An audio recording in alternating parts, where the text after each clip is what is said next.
Howdy, and welcome to the Scarrett Songwriting Challenge, everybody's favorite randomized songwriting machine. As you can see, I'm in my beautiful backyard without any half-naked neighbors running around like I was worried about last time. This month's gonna be a little crazy because I'm moving up to Ohio halfway through, so I'm anxious to see what the challenges are. So let's jump right in.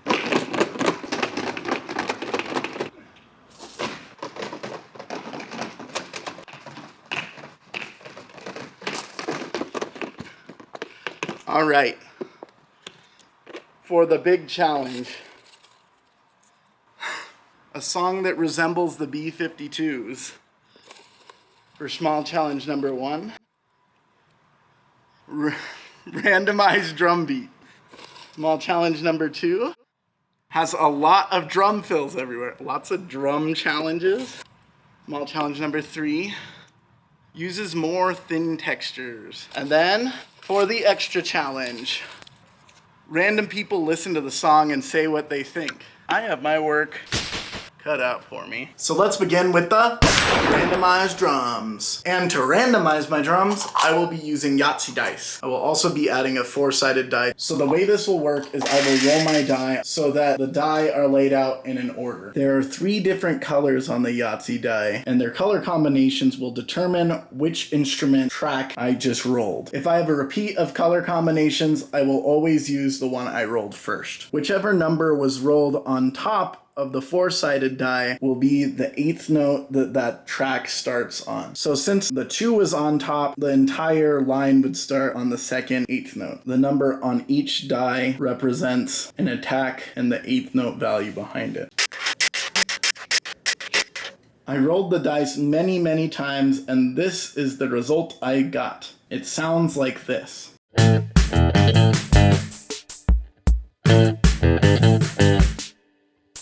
And this.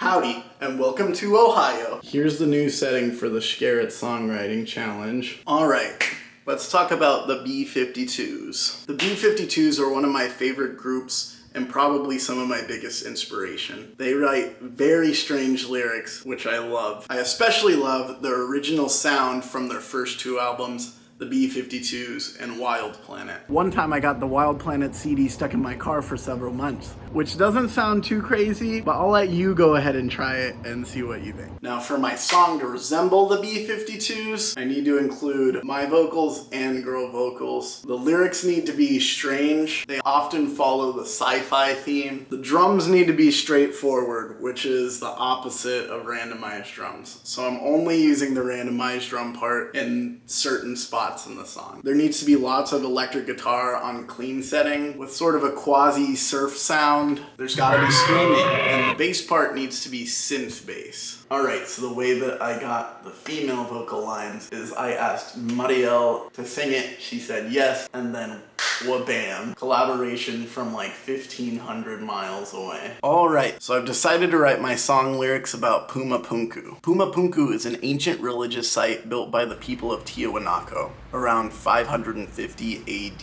And the Inca later believed that that's where the world was created. Today, the remaining ruins of Puma Punku are astonishing. There are several enormous redstone and andesite blocks at the site, the heaviest weighing 131 tons. Puma Punku is located on a high plateau well above the tree line, and a majority of these blocks were taken from quarries 56 miles away. The blocks were also chiseled extremely precise to fit together, forming load-bearing joints. And according to archaeologists, this was all done using Stone Age tools and planned out by an ancient people with no written language. This would have been ridiculously difficult, unless, of course, it was built by aliens. Yes, I've decided to write my song about ancient aliens because I think it's really funny. Pseudoscience strikes again, and I've taken almost all of my song lyrics from the world's most trusted secondary source, the Ancient Aliens show on History Channel. I find this particular episode really funny because of the number of different ways they say Puma Punku. Puma Punku. Puma Punku. Puma Punku. Puma Punku. Puma Punku. Puma Punka. And I also find it really funny because of this. One of the amazing things here at Puma Punku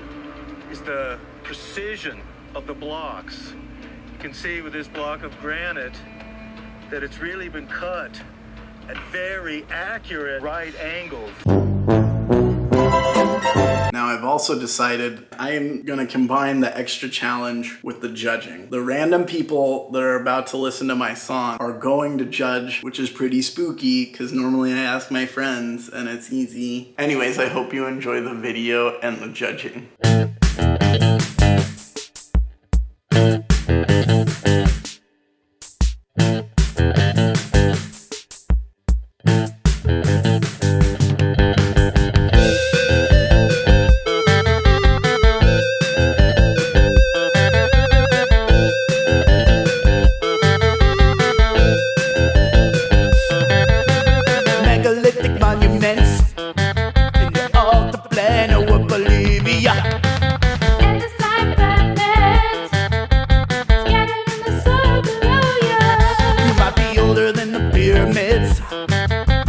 Nobody knows who made ya. Catastrophic explosion. Another anonymous wonder. But if I had to guess, You have to guess. who made this mess? Who made this mess? If you made me guess, I'm making you guess. I'd say aliens. Ancient aliens came down from the sky outside of Tijuana. The natives didn't know why. Set up a base camp in one night, then made for the stars, bouncing off of the side of Pumapunku. Pumapunku. Pumapunku. Pumapunku.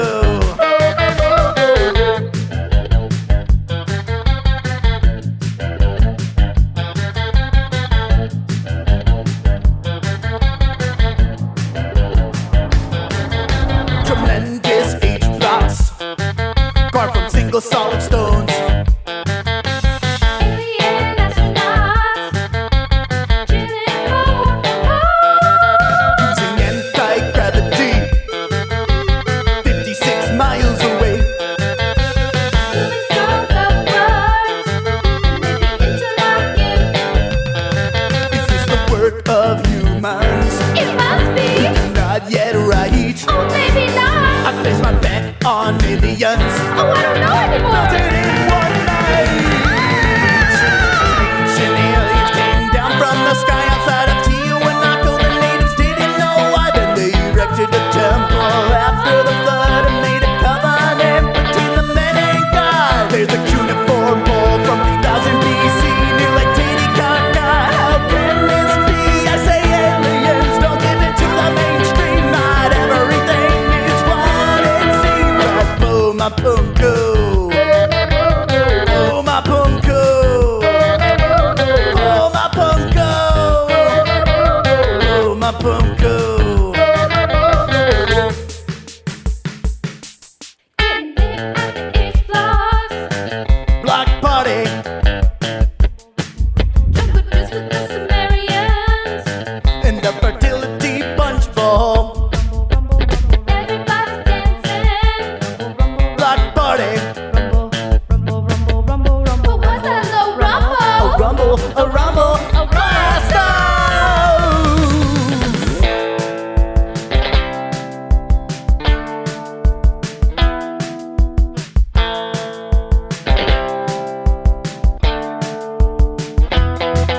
Block rock.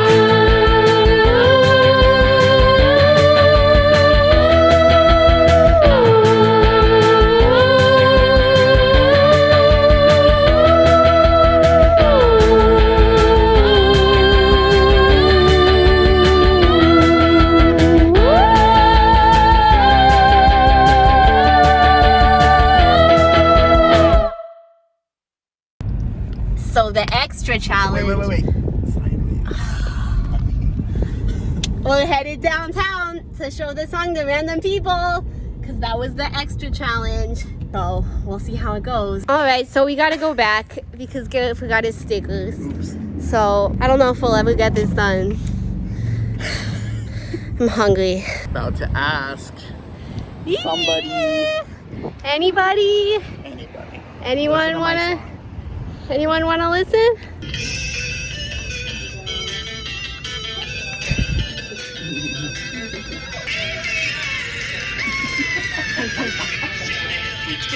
Like, didn't you kind of like, what is that band called?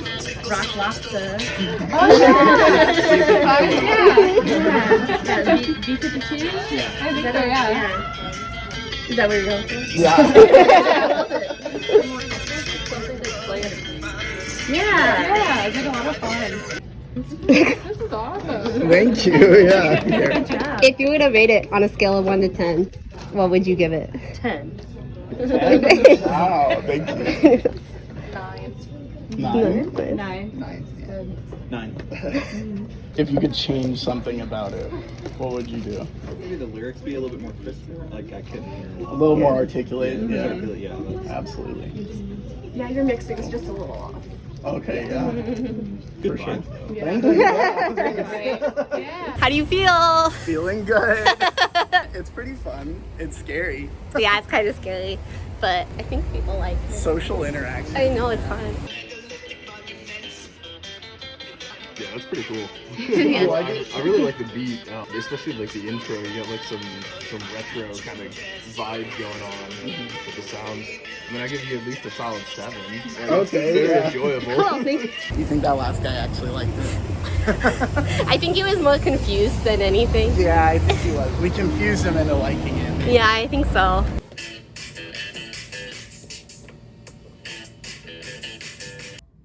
Nice. I'm getting such beachy Halloween vibes. That was I could hear like 10 different influences going in for that. It was like early Maroon 5 mixed with Devo, mixed with Frank Zappa, mixed with Dick Dale. It's so true. And then honestly, like, I don't know if I thought of this just because of your shirt, but I definitely, like, with the vocals, main vocals, I did get, like Steven's dad's vibe. Yeah. But, like, on a Halloween episode, a little bit. I feel like the only things I have to say are, like, mixing things. Like, the guitar's a little heavy for the vocals sometimes. And then you could probably throw some other like EQing stuff on the vocals to kind of just make it like fit the vibe more. The vocals as like a musical unit themselves are really good, and I love the background of female vocals, especially the stuff. That's really cool. Yeah, in terms of like just songwriting wise, that was already like a really good start for it, especially since you wrote it in like a month. And if you would just put that in and then just put it through like the production oven and just had it Right. sit there for a little bit, it'd be like But it'd be yeah, great. I think that's all it really needs is just like mixing production stuff because everything's there, and I really liked the instrumental sounds, especially like the drum stuff. I can't think of a good word to match it, but it was giving me a certain vibe, like almost like not like 8-bitty, but like I don't even know the right word. You know what I'm trying to say? Like right in the beginning, I really like that, and then like maybe dial back on it, like when the vocals come in or something like that. I don't know. Yeah. But it was really good. What does Puma Puka mean, or what does it mean to you? Oh, it's like a site in Bolivia. The song's based on an Ancient Aliens episode. Oh, that I thought was really funny. That's So, funny. Yeah. Yeah, it definitely fits the vibe of Aliens. Thanks. Yeah. That was sweet. The main thing that, like what Cole and Clay said, it's just kind of mixing, but I love the vibe. It is a very beachy / Halloween vibe. There are some points where the vocals are like kind of harsh and it kind of pops out of texture just a little bit too much. Mm-hmm. So I think if you kind of tone it back just slightly and mess around with like the EQ on that, Okay. Yeah. I think that'll be all right. Or if you really want to have that biting tone, maybe shift some of the instrumentation to reflect that as well. Okay. Mm. Yeah. Yeah. The More writing range. aspect is like, I don't have any comments about the writing. It just seems like the next step is like the mastering stuff. But the writing's really good. Thank you. Yeah. I definitely couldn't come up with it.